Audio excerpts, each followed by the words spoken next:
जय हिंद। सभी दोस्तों का इस क्लास में स्वागत है। आज अपन ज्योग्राफी करने वाले हैं भाई साहब। ज्योग्राफी के बहुत ही शानदार क्वेश्चन है मेरे पास में, और क्वेश्चंस ही नहीं, क्वेश्चंस के साथ में उनकी एक्सप्लेनेशंस भी हैं। एक्सप्लेनेशन भी करेंगे अपन, जिससे अपन की सारी चीज़ क्लियर होती जाएंगी, साथ में क्वेश्चंस भी क्लियर होते जाएंगे। ठीक है ना मेरे भाई। प्रीवियस ईयर क्वेश्चन है सारे, और खासकर दिल्ली पुलिस के लिए बहुत काम आने वाली है ये क्लास, और एसएससी एग्जाम्स के लिए सभी के लिए इंपॉर्टेंट है। ठीक है मेरे भाई। जहाँ इंडियन ज्योग्राफी आएगी वहाँ ये क्लास आएगी। ठीक, चलो शुरू करते हैं। पहला क्वेश्चन है अपने पास में, निम्नलिखित में से कौन सा कारक किसी स्थान की जलवायु को नियंत्रित नहीं करता है? सागर की लहरें, दो शहरों के बीच की दूरी, उच्चावचाकृतियाँ, अक्षांश। जलवायु को नियंत्रित नहीं करता है, नियंत्रित नहीं करता है। क्वेश्चन देखो ढंग से। दो शहरों के बीच की दूरी अपन का आंसर है। चलो एक्सप्लेनेशन देख लेते हैं अपन। ठीक, एक्सप्लेनेशन है, किसी स्थान की जलवायु को प्रभावित करने वाले कारक कौन कौन से? अक्षांश, ऊंचाई, वायुदाब तथा पवन है। अक्षांश, ऊंचाई, वायुदाब तथा पवन है जलवायु को नियंत्रित करने वाले कारक। अन्य कारक कौन से हैं? अन्य कारक है समुद्र से दूरी, पर्वतमालाओं की स्थिति, समुद्री धाराएं, मिट्टी की प्रकृति और भूमि की ढाल। ठीक है, भूमि की ढाल ये अपन के पास में ऑप्शन में थे।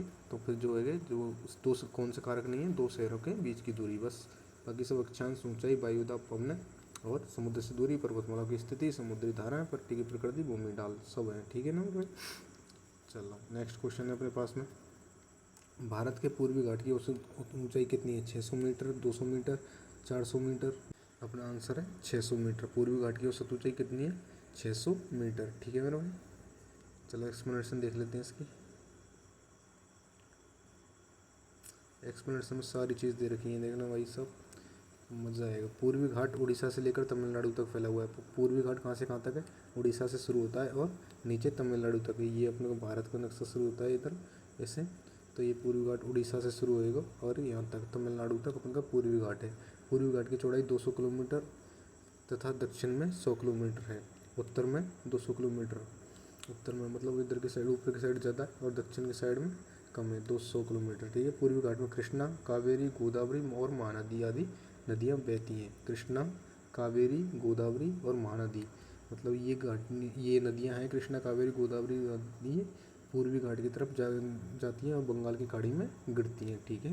पूर्वी घाट की प्रमुख पहाड़ियाँ जवादी, पलकोंडा, नल्लामाला, शिवराय, मालिया पहाड़ियाँ और बेलीकुंडा, ये सब का ही पूर्वी घाट की पहाड़ियाँ हैं। कौन कौन सी? जवादी, पलकोंडा, नल्लामाला, शिवराय, मालिया पहाड़ियाँ और मालिया पहाड़ियाँ और बेलीकुंडा। ठीक है, ये अपन की जानकारी है।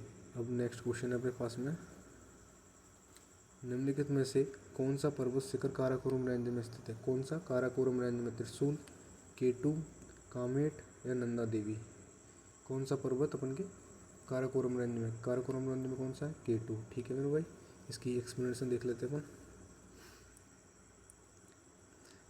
एक्सप्लेनेशन, केटू है माउंट गॉडविन ऑस्टिन, 8611 मीटर की ऊंचाई है इसकी। केटू की दुनिया की दूसरी सबसे ऊंची चोटी है। कौन सी? केटू गॉडविन ऑस्टिन। पहली कौन सी है? Mount Everest. और दूसरी कौन सी है? केटू गॉडविन ऑस्टिन। तीसरी अपन के भारत की है कंचनजंगा, सिक्किम में। ठीक है। काराकोरम पर्वत श्रृंखला भारत, पाकिस्तान तथा चीन की देश की सीमाओं तक फैली है। काराकोरम पर्वत श्रृंखला कहाँ तक है? भारत, पाकिस्तान तथा चीन की देश की सीमाओं तक है काराकोरम पर्वत रेंज। नंदा देवी, नंदा देवी कहाँ है? उत्तराखंड में अपन की। 7816 मीटर की ऊंचाई है तथा त्रिशूल 7120 मीटर है। चोटियाँ उत्तराखंड की प्रमुख चोटियाँ हैं।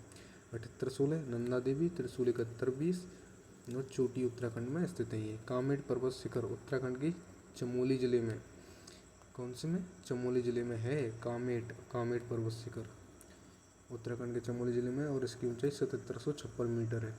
जो कि अपन के ऑप्शन के साथ में सब क्लियर है ना ये सारी चीज़। त्रिशूल, कामेट, नंदा देवी तीनों के लिए है गई। त्रिशूल और कामेट कहाँ पर है? त्रिशूल और नंदा देवी उत्तराखंड में, और कामेट कहाँ है? उत्तराखंड के चमोली जिले में। ठीक है।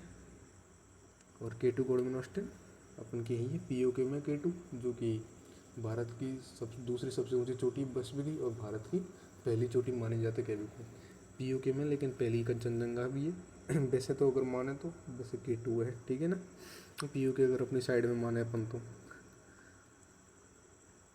नेक्स्ट क्वेश्चन है, बहुत ही शानदार क्वेश्चन है। क्या क्वेश्चन है यार। बांधों को उन नदियों के साथ सम्मिलित कीजिए। हीराकुंड बांध क्या चंबल नदी के साथ है? नागार्जुन सागर बांध, सरदार सरोवर बांध, टिहरी बांध, राणा प्रताप सागर बांध। अब हीराकुंड बांध कौन सी नदी पर है भाई साहब? बताओ इनमें से कौन सा पता? सरदार सरोवर बांध कौन सी नदी पे? सरदार सरोवर बांध नर्मदा नदी पे, ठीक है। और राणा प्रताप सागर बांध चंबल नदी पर। हीराकुंड बांध, हीराकुंड बांध कौन सी नदी पे? हीराकुंड बांध है महानदी पे, ठीक है। और टिहरी बांध भागीरथी नदी पे। और टिहरी बांध भागीरथी सर ये कौन सा बचा? नागार्जुन सागर बांध कृष्णा नदी पे, ठीक है मेरे भाई। इसकी एक्सप्लेनेशन यही होगी,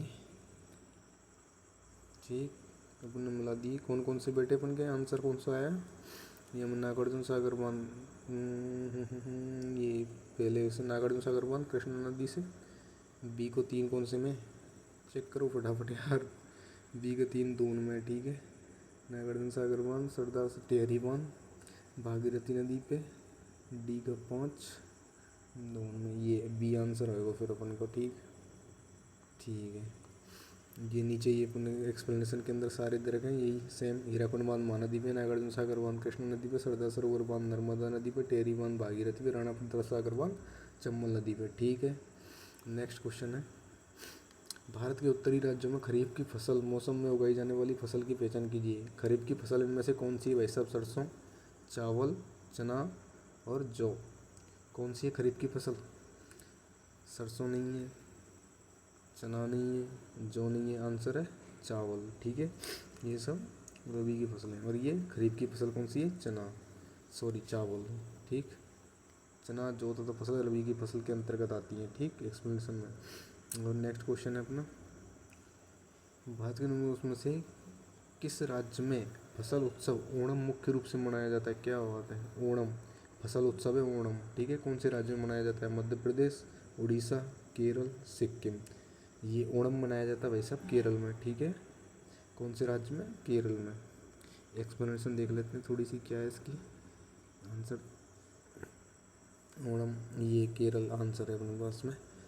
ओणम एक फसल उत्सव है जो महाबली और वामन की याद में केरल में मनाया जाता है। महाबली और वामन जो पहले राजा हुआ करते थे, वामन और महाबली की याद में मनाया जाता है। ओणम त्यौहार के समय कई प्रकार के कार्यक्रमों का आयोजन किया जाता है, जैसे थुम्बी थुल्लल। ओणम के समय पे कौन कौन से? थुम्बी थुल्लल महिलाओं का नृत्य ये, और बल्लम काली नौका दौड़, जो कि आजकल वो क्या चल तो रही है, रील्स वगैरह आती हैं, जो खड़ा है कि नहीं करे वो नौका दौड़ ये है, बल्लम काली नौका दौड़। ओना थप्पन पूजा, बल्लम काली नौका दौड़ और थुम्बी थल्लल महिलाओं का नृत्य ये किसके दौरान? ओणम के दौरान। पुक्कलम फूलों की रंगोली, और कुमट्टी कली, कली वाले जो भी चीज़ है वो तो सब केरल के अंदर ही है। मुखोटा नृत्य, पुली कली ये बाग दौड़ है, पुली कली का है बाग दौड़, कुमट्टी कली ये ओणम त्यौहार के दौरान मुखोटा नृत्य, और पुक्कलम ये फूलों की रंगोली, ठीक है। एक्सप्लेनेशन बहुत शानदार है, मज़ा आ गया होगा ना वही सब पढ़ के। नेक्स्ट क्वेश्चन है अपने पास में, भारत में उष्ण कटिबंधीय सदाबहार वन निम्नलिखित में से किस क्षेत्र में पाए जाते हैं? कौन से वन? उष्ण कटिबंधीय सदाबहार वन। पश्चिमी घाट, थार मरुस्थल, पूर्वी घाट, कच्छ का रण। यह उष्ण कटिबंधीय सदाबहार वन। सदाबहार वन कौन सी जगह पे पाए जाएंगे? जहाँ बरसात ज़्यादा होगी, पानी ज़्यादा होगा, तो उष्ण कटिबंधीय सदाबहार वन कौन सी जगह पाए जाएंगे इनमें से? पश्चिमी घाट पर, ठीक है मेरे भाई, पश्चिमी घाट। एक्सप्लेनेशन देख लेते हैं अपन। एक्सप्लेनेशन में बहुत शानदार मज़ा आएगा, सारी चीज़ क्लियर हो जाएगी ना। सदाबहार वन पश्चिमी घाट के पूर्वी तथा पश्चिमी ढलानों पर देखे जा सकते हैं। कौन सी? पश्चिमी घाट के पूर्वी तथा पश्चिमी ढलानों पर देखे जा सकते हैं सदाबहार वन। सदाबहार वनों में कौन कौन से? महोगनी, आबनूस तथा शीशम आदि के वृक्ष पाए जाते हैं। कौन कौन से? महोगनी, आबनूस तथा शीशम। शीशम रोजवुड भी कहते हैं यहाँ पे, शीशम, महोगनी, आबनूस तथा शीशम। भारत के पूर्वी घाट पर कई तरह के वन पाए जाते हैं, जैसे वर्षा वन पूर्वी घाट पर।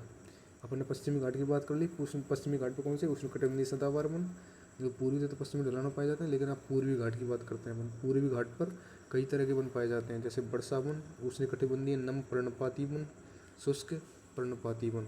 कौन कौन से? वर्षा वन, उष्णकटिबंधीय नम पर्णपाती वन और शुष्क पर्णपाती वन, ये पूर्वी घाट पर पाए जाते हैं, ठीक है। तो पूर्वी घाट पर लेटेराइट मिट्टी पाई जाती है। कौन सी मिट्टी पाई जाती है? लेटेराइट मिट्टी। कौन से घाट पर? पूर्वी घाट पर।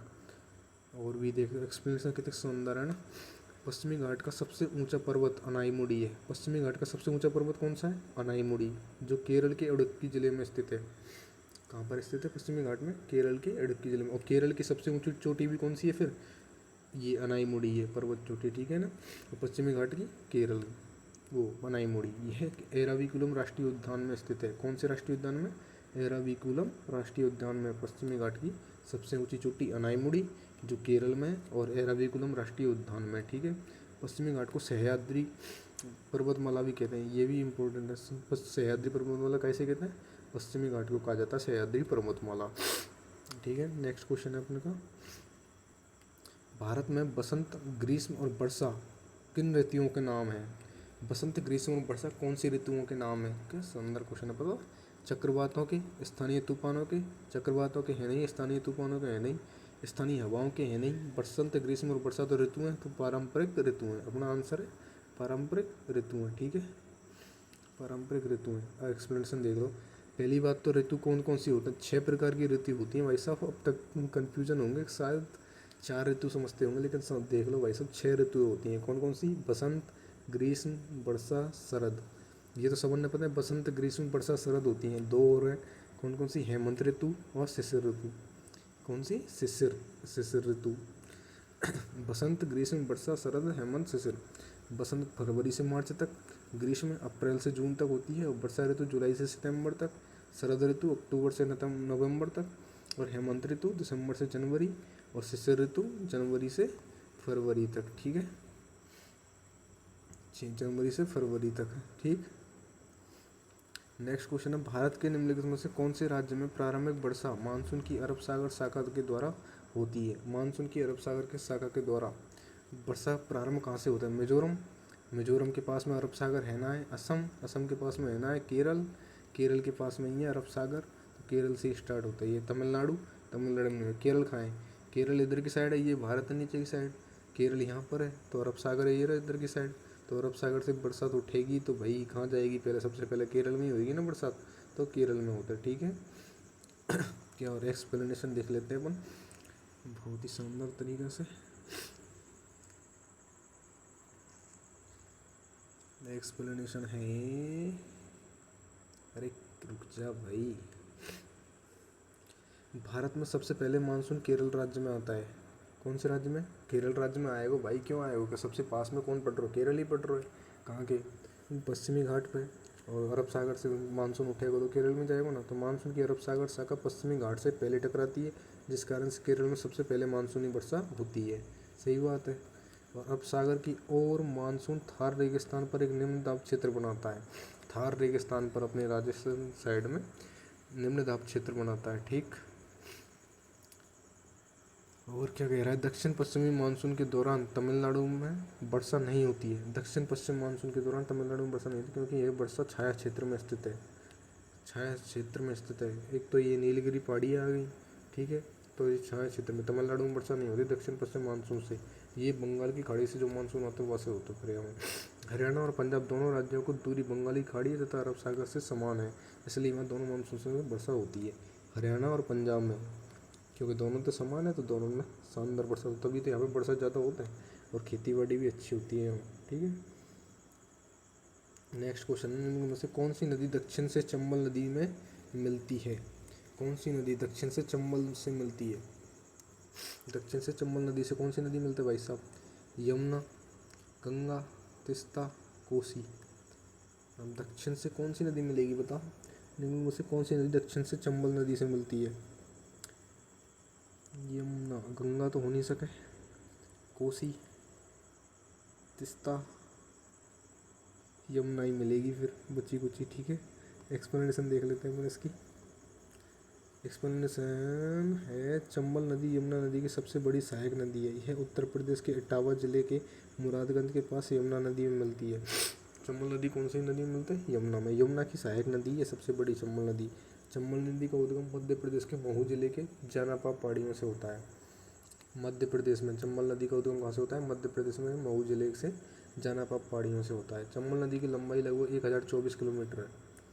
कितनी है चंबल नदी की लंबाई? 1024 किलोमीटर। चंबल नदी मध्य प्रदेश, उत्तर प्रदेश तथा राजस्थान में राज्यों में प्रवाहित होती है। कौन कौन से राज्य में? मध्य प्रदेश, उत्तर प्रदेश तथा राजस्थान में।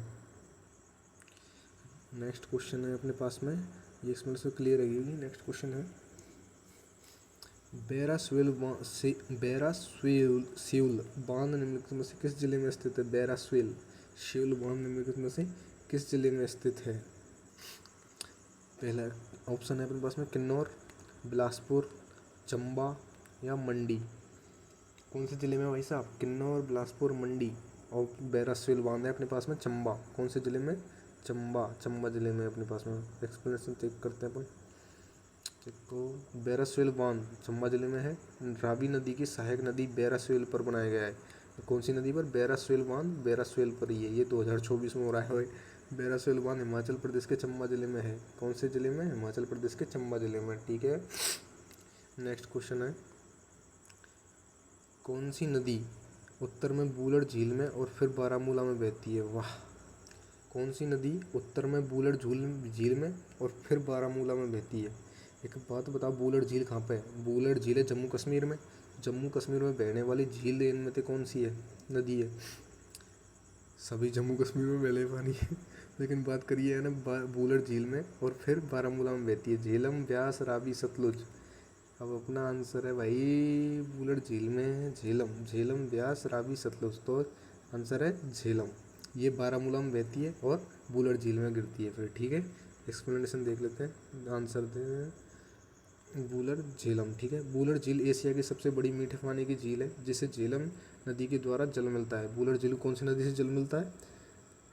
कौन सी नदी से मिलता है? झेलम नदी से। बूलर झील के केंद्र में एक द्वीप भी है जिसे जैनालंक कहा जाता है। जैनालंक कहा जाता है। कौन से द्वीप को? बूलर झील के केंद्र में कौन सा द्वीप है? जैनालंक।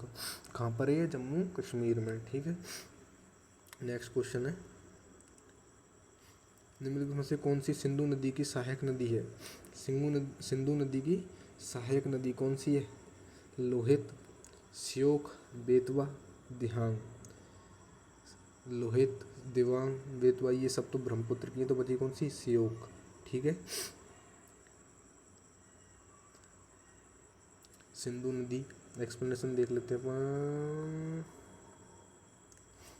सिंधु नदी की सहायक नदियाँ ब्यास, चिनाब, गोमल, झेलम, कुर्रम। ये तो है ही है। ब्यास, चिनाब, रावी, ब्यास, सतलुज, ये सब तो ब्यास, चिनाब, कोमल, झेलम, कुर्रम ये तो हैं। श्योक नदी रिमो ग्लेशियर से निकलती है। कौन से ग्लेशियर से? रिमो ग्लेशियर कौन से निकलती है? इसकी लंबाई लगभग 550 किलोमीटर है। श्योक घाटी लद्दाख में स्थित नदी की घाटी है। श्योक घाटी लद्दाख में स्थित श्योक नदी की घाटी है। श्योक घाटी। ठीक है, श्योक नदी की घाटी है। ठीक, नेक्स्ट क्वेश्चन है। हाँ, नेक्स्ट क्वेश्चन बड़ा खतरनाक है भाई साहब। देखने में डेंजर लग रहा हूँ। हिमालय निम्नलिखित में से किस भूअभिनेत्री से ऊपर उठाए? अरावली भूअभिनेत्री, कैलेडियन भूअभिनेत्री, टेथिस भूअभिनेत्री, एपेलोशियन भूअभिनेत्री। तो भाई हिमालय कौन सी भूअभिनेत्री से आया है? हिमालय एक ही से आया और टेथिस से। कौन सी भूअभिनेत्री से? टेथिस ही पढ़ी है अपने। अरावली तो बहुत पहले की अपने प्राचीन है। बची टेथिस भूअभिनेत्री से हिमालय आया है। ठीक है, 2024 के क्वेश्चन है ये सारे के सारे शानदार। चलो इसकी एक्सप्लेनेशन पढ़ लेते हैं। लगभग 120 मिलियन वर्ष पहले विश्व में केवल दो बड़े महाद्वीप थे। दो महाद्वीप थे। कौन से? उत्तर में लॉरेंसिया और या अंगारा लैंड तथा दक्षिण में गोलार्ध में गोंडवाना लैंड। इन दोनों महाद्वीपों के मध्य टेथिस सागर नाम का एक समुद्र था। तो टेथिस भूअभिनेत्री उत्पन्न है गई। दोनों महाद्वीप मिल गए आपस में। ठीक है ना, लॉरेंसिया या अंगारा लैंड। दक्षिण भारत में गोंडवाना लैंड में। टेथिस सागर में नदियों द्वारा लाए गए तलछटों के संपीड़न और अपघर्षण से हिमालय पर्वत का निर्माण हुआ है। दोनों आपस में मिल गए तो ये से टेथिस भूमि वो है हिमालय उत्पन्न हो गया अपन का। भारत का निम्नलिखित में से कौन सा पर्वत चाय और कॉफी उत्पादन के लिए प्रसिद्ध है? हिमालय, नीलगिरी, अरावली, विंध्याचल। ना तो हिमालय पे चाय होए, ना अरावली पे होए, ना विंध्याचल में। होती कहाँ है? नीलगिरी में। ठीक है, आंसर अपन का नीलगिरी। अब नीलगिरी की बहुत इंपॉर्टेंट कहानियाँ हैं, चलो सुन लेते हैं इन कहानियों को ध्यान से। नीलगिरी पर्वत भारत के पश्चिम घाट की एक पर्वतमाला है। बिल्कुल पर्वतमाला है पश्चिमी घाट की। तमिलनाडु का एक प्रमुख स्थल है। और पश्चिमी घाट की सबसे ऊंची चोटी अनाईमुड़ी है जो कि केरल में है, इडुक्की जिले में। ठीक है, नीलगिरी पर्वत चाय, कॉफ़ी तथा नीलगिरी तेल के लिए जाना जाता है। किसके? चाय, कॉफ़ी तथा नीलगिरी तेल के लिए जाना जाता है। नीलगिरी पर्वत में कई पर्वतीय स्थल हैं जिनमें ऊटी ये पर्वतीय स्थल है, मुदीमलाई और कुन्नूर ये आदि शामिल हैं। ऊटी, मुदीमलाई तथा कुन्नूर आदि शामिल हैं। मज़ा आया ना एक्सप्लेनेशन में। नेक्स्ट क्वेश्चन है अपने पास में, ये भी शानदार क्वेश्चन है भाई साहब। निम्नलिखित भारत के निम्नलिखित भू आकृतिक विभाजनों में से किसमें व्यापक जलोढ़ मृदा भंडार है? जलोढ़ मृदा के भंडार: हिमालय पर्वतमाला, उत्तरी भारतीय मैदान, द्वीप समूह, विशाल भारतीय मरुस्थल। मरुस्थल में तो भाई सब होने वाली रही जलोढ़ मृदा, ठीक है। हिमालय पर्वत में तो बर्फ ही बर्फ मिलेगी। द्वीप समूह में है ना, बचे उत्तर भारतीय मैदान, ठीक है। एक्सप्लेनेशन मिलती है तो देख लेते हैं। चलो शुरू करते हैं। जलोढ़ मृदा की पूरी एक्सप्लेनेशन आ गई भाई साहब। यहाँ तो मज़ा नहीं आया तो कहाँ आएगा बता। भारत में जलोढ़ मिट्टी मुख्य रूप से उत्तरी मैदानों में पाई जाती है। कहाँ पाई जाती है जलोढ़ मृदा? उत्तरी मैदानों में। मज़ा आया कि नहीं? यह मुख्यतः उत्तरी मैदानों और घाटियों में व्यापक रूप से फैली हुई है। कहाँ कहाँ तक फैली हुई है? उत्तरी मैदान और घाटियों में व्यापक रूप से बड़े स्तर पर फैली हुई जलोढ़ मृदा। पुरानी जलोढ़ मिट्टी को क्या कहते हैं? बांगर या भांगर। तथा नई जलोढ़ मिट्टी को खादर। अब खोदेंगे कौन सी मिट्टी है? नई है तो खोदेंगे तो खादर रहेगी, पुरानी तो भांगर रहेगी, भंगर रहेगी वो, ठीक है। जलोढ़ मृदा का निर्माण नदियों के विक्षेपण से होता है। जलोढ़ मृदा को दोमट मिट्टी भी कहते हैं। क्या कहते हैं? दोमट मिट्टी भी कहते हैं। नेक्स्ट क्वेश्चन है, हाय हाय क्या क्वेश्चन है, वाह वाह। कौन सी खारे पानी की झील है? क्या बात है। सांबर झील, डल झील, बूलर झील, चिल्का झील।